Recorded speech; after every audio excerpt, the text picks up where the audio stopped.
Here's my brew. Yeah. You're a good boy. You know that? Yeah.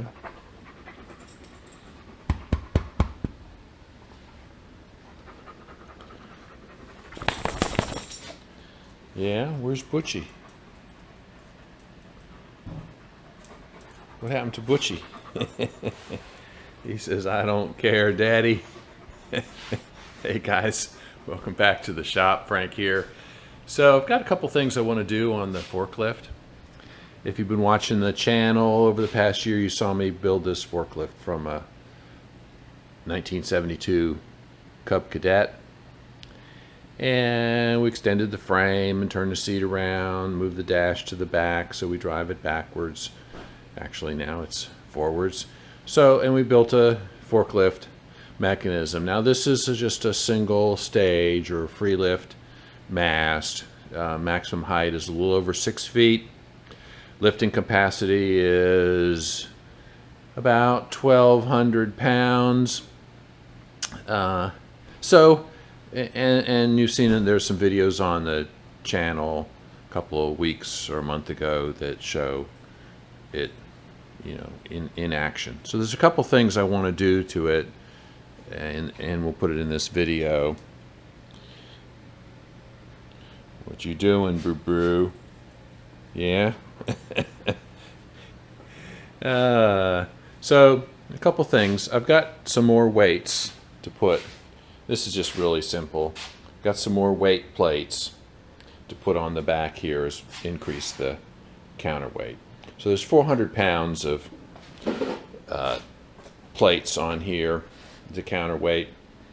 They're 3/8 inch mild steel, and I think I have room for 2 or 3 more. So just every pound I add here gives me 2 pounds of additional capacity, lifting capacity on the forks. So we'll add a couple plates here. I do need to clean them up a little bit and paint them, but we'll do that. And then going to change the way the forks fit on here. Someone made a suggestion on the channel comments, which I hadn't even thought about, but it's an excellent idea. And it may be that's the way forklifts are made, but I don't know. I've never owned a forklift before I built this. I never operated one, so I don't know. Anyway, I had designed this so I could slide the forks over the ends of these 2 rails. And they clip in these notches. So that works fine. Someone suggested cut a larger notch in the middle and mount the rail, put the forks on in the middle and then slide them out, cap the ends so they can't come off the end, and that would actually give me an extra couple inches of fork width. So I thought that was a really good idea.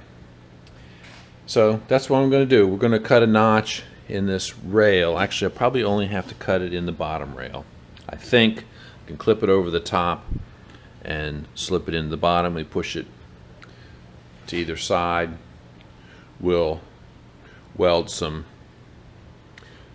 on the ends of these to keep it from coming off, and I think that'll be a nice improvement on there.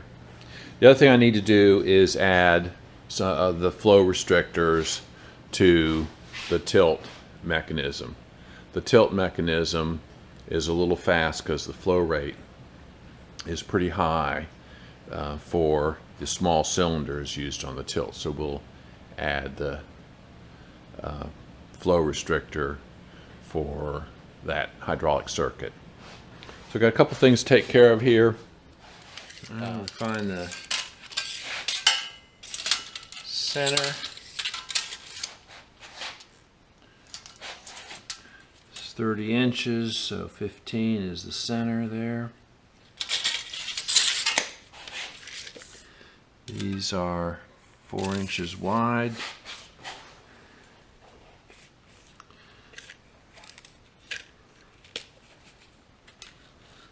Let's see.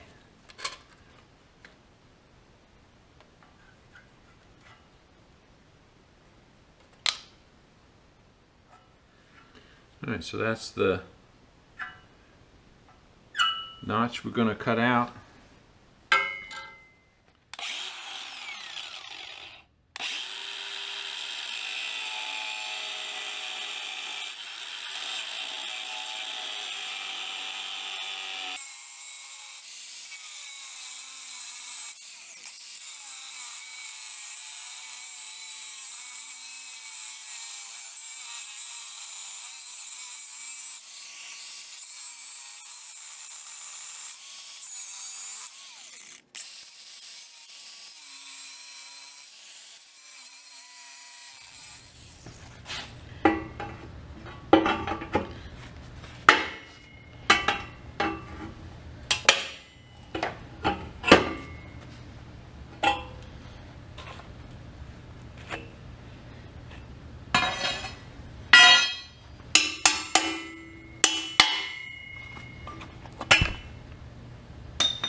Alright, so let's see if that works.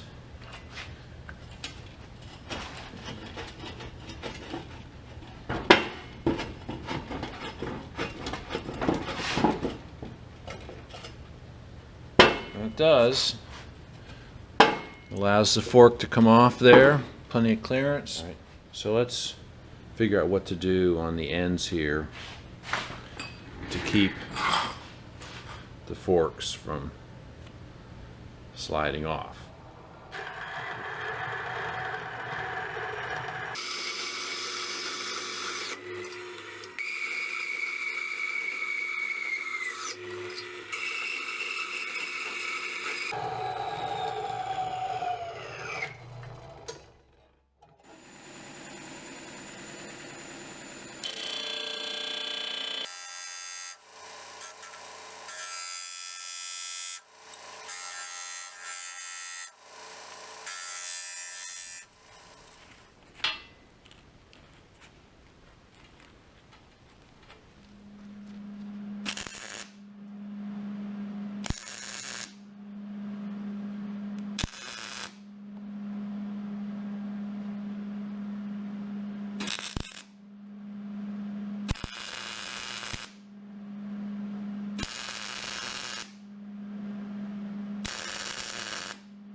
So that's knocking the slag or dross off the back edge of these.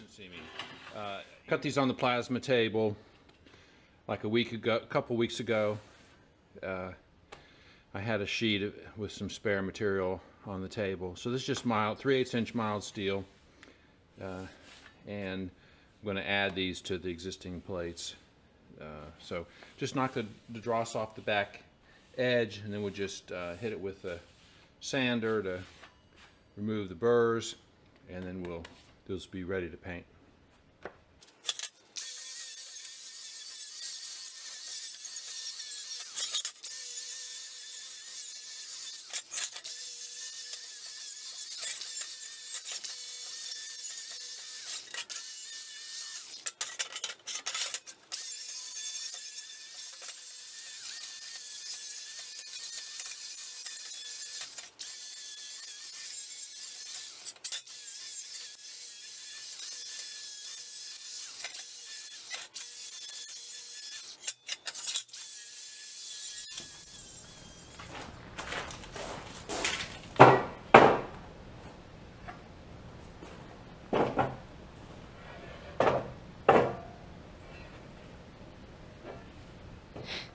All right, I'm using my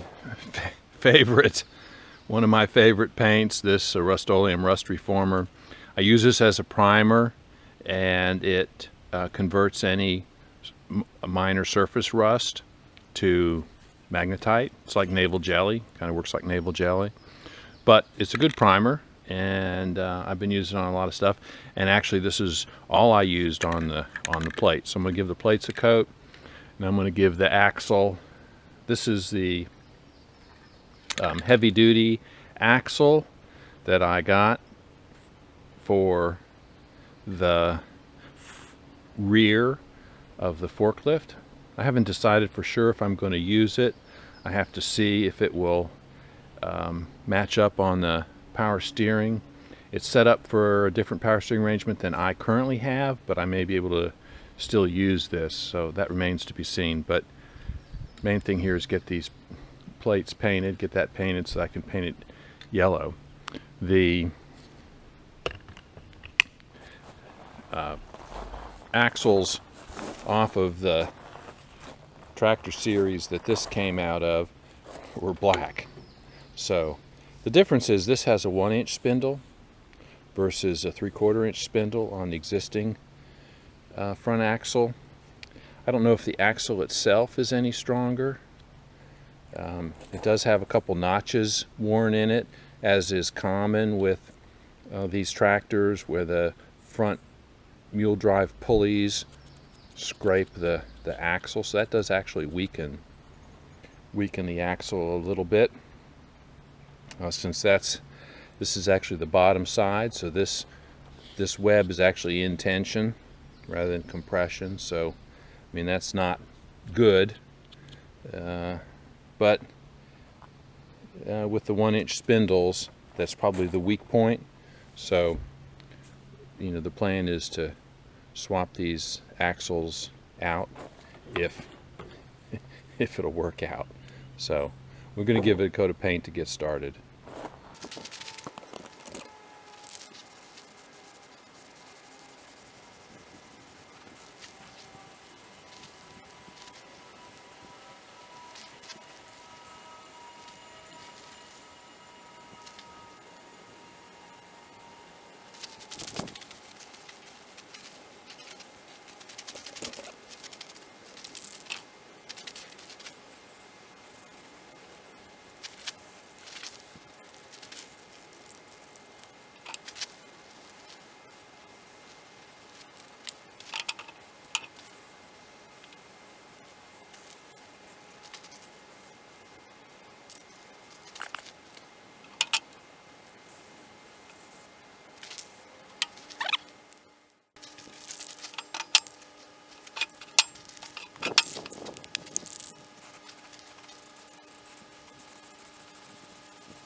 All right, so you can see how the motion of the mast is a little bit jerky. Here's my Butchie boy coming over to check things out. How you doing? How you doing, Butchie? Yeah, good boy. There's Brew Brew, my Brutus, my good puppies. Yeah. You guys haven't been in some of the recent videos, but they're still here, still doing great. All right, let me close this door, and then we'll see if anybody wants a treat. Does anybody want a treat? What kind of treats do we have up here? Brutus is especially excited about treats. Of course, Butchie's look at this. Butchie sometimes pushes Brutus. Butchie sometimes pushes Brutus out of his dish, so Brutus gets a little anxious about food. So let me see if I have two puppies sitting. Okay, good boys. There we go. They are good boys. We've had German Shepherds. My wife and I have had German Shepherds for, 50 years. Well, we've been married 47 years. So we've had German Shepherds all our lives and always had 2 or 3 at a time. They're great dogs. We once had a standard poodle. She was a trip. But other than one standard poodle, we've always had German Shepherds. So, we've had, a dozen or 15 over the past 45, 46 years. So they're great dogs. These two guys are brothers. They're from the same litter. Obviously, if they're brothers from the same litter. Pup 1 and Pup 3. And they're just really nice dogs. Very affectionate. Though, if you come up to the property, they bark like crazy. Okay, so you saw how we had pretty jerky motion on the mast tilt. So the flow rate on the hydraulic pump is pretty high. It's a compromise, and I picked it for this reason. It's a little slow on the mast lift, but it's a little fast for the tilt cylinders. If the tilt cylinders were larger diameter, maybe it would not fill them up as fast and cause such jerky motion, but they are what they are. This is the flow control valve, flow restrictor that I just purchased from surpluscenter.com. I need a two-way. I need a valve that will restrict flow from both directions, and this is just a little needle valve, and works in both directions. So I'm going to install these fittings. These are number 6 JIC. This is hydraulic system thread sealer.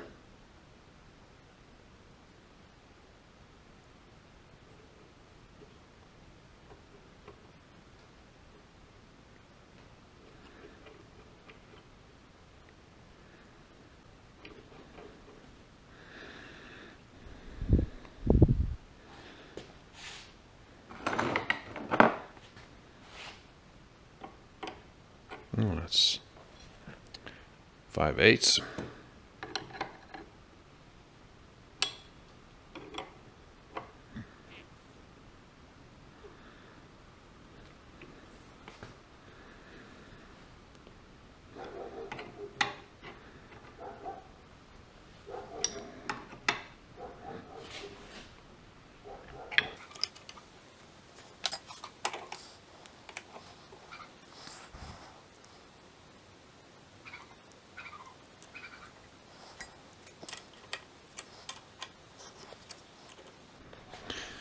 These are 1/4-inch pipe threads, so they're tapered.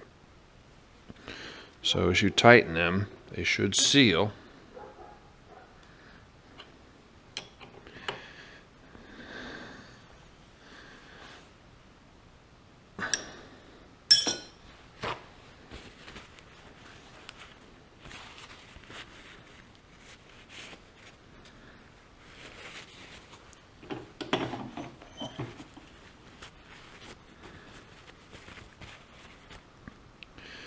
All right, so we need to go put this in the circuit.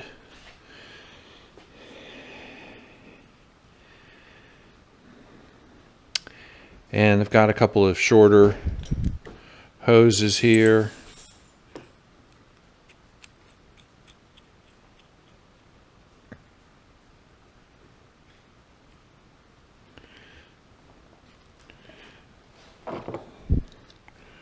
Which we'll use to replace the one longer hose. All right, we'll go over to there's the assembly, and replace a longer hose about the same length on the. All right, so this is one of the tilt cylinder lines.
Look who's coming over here.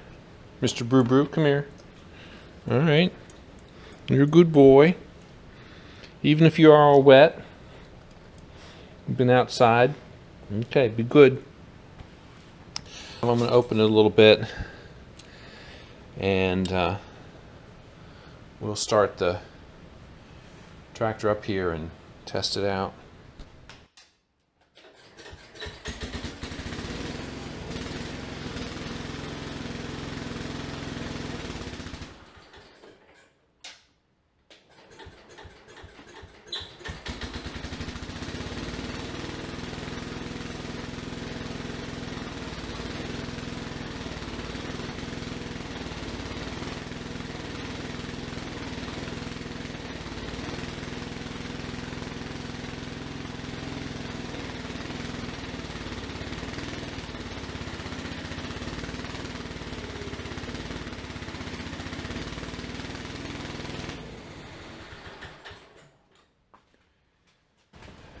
That works perfect. Much more controlled operation of the tilt function. So that's a success. All right, I'm going to open the door here, get some ventilation.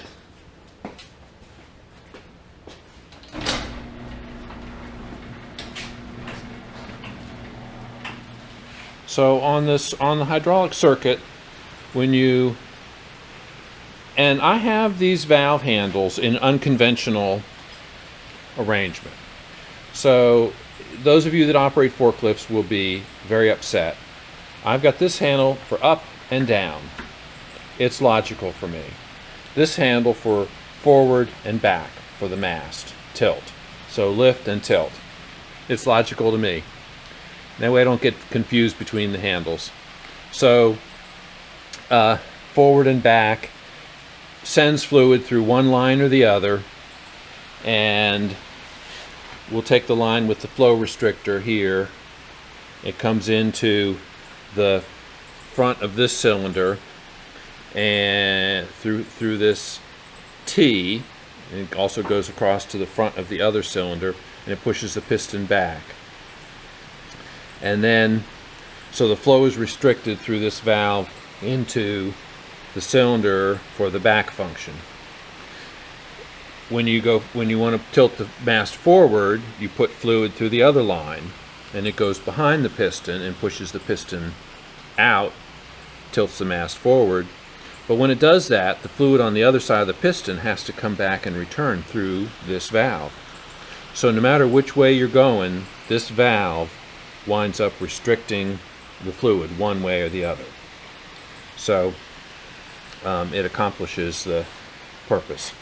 I do have a drip right here,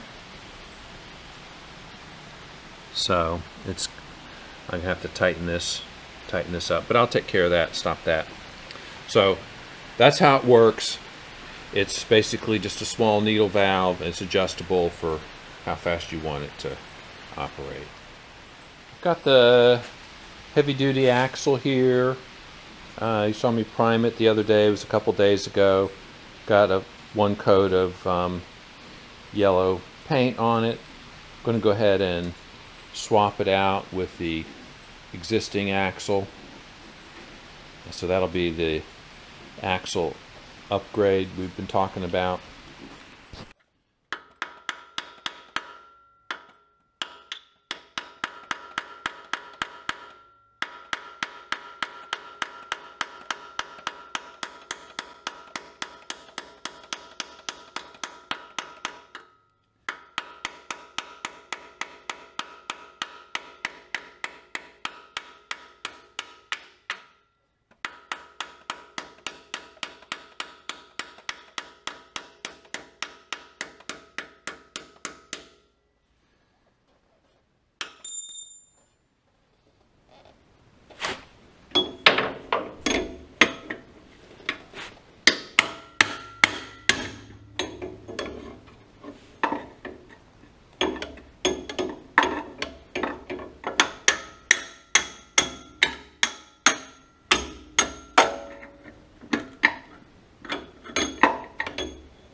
Now I've got 21 weights on here, which comes to 475 pounds, and there appears to be room for one more plate in there. That would bring me to 500 pounds. So I only cut 3 new plates. I wasn't sure if I could fit a 4th one. Didn't actually have enough metal on the table to cut a 4th plate, but I can come back and add one more plate to that, round that up to 500. I've got the new axle. I think it's called a super steer axle off of a Super Garden tractor. It has a better steering geometry than the axle that was on here. The power steering is not hooked up the way it really should be. It's hooked up to the drag link here as it was on the other axle that I had on here, the axle that came with this series of tractors, because it was the only way I could get it to work. Now on this axle there's a difference, and that is the geometry of the axle provides a pitman arm here which has more clearance from the tire, and I think, and the way it was on the tractors that this axle came off of, the steering cylinder was along the side of the frame, the outside of the frame. So I might be able to come back and retrofit that. Not sure.